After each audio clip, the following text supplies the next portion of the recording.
ವೀಕ್ಷಕರೇ, ನಮ್ಮ ಚಳ್ಳಕೆರೆ ಟಿವಿಗೆ ಸ್ವಾಗತ. ಇಂದಿನ ಪ್ರಮುಖ ಸುದ್ದಿ.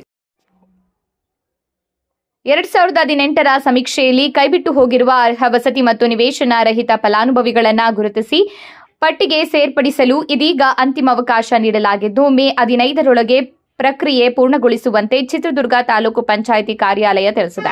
ರಾಜೀವ್ ಗಾಂಧಿ ವಸತಿ ನಿಗಮದ ನಿರ್ದೇಶನದಂತೆ 2018ರಲ್ಲಿ ನಡೆಸಲಾದ ಪ್ರಧಾನಮಂತ್ರಿ ಆವಾಸ್ ಯೋಜನೆ ಸಮೀಕ್ಷಾ ಪಟ್ಟಿಯನ್ನ ಪರಿಷ್ಕರಿಸಲು ಸರ್ಕಾರ ಅನುಮತಿ ನೀಡಿದೆ. ಈ ಸಂದರ್ಭದಲ್ಲಿ ಅರ್ಹತೆ ಇದ್ರೂ ತಾಂತ್ರಿಕ ಕಾರಣಗಳಿಂದ ಅಥವಾ ಬೇರೆ ಅಡೆತಡೆಗಳಿಂದ ಪಟ್ಟಿಯಿಂದ ಹೊರಗುಳಿಯುವವರನ್ನ ಪತ್ತೆ ಹಚ್ಚಿ ನಗರ ಸಭೆಗಳ ಮೂಲಕ ಅವರ ಅರ್ಹತೆಯನ್ನ ಮರುಪರಿಶೀಲಿಸಿ ಪಟ್ಟಿಗೆ ಸೇರಿಸಲು ಸೂಚಿಸಲಾಗಿದೆ.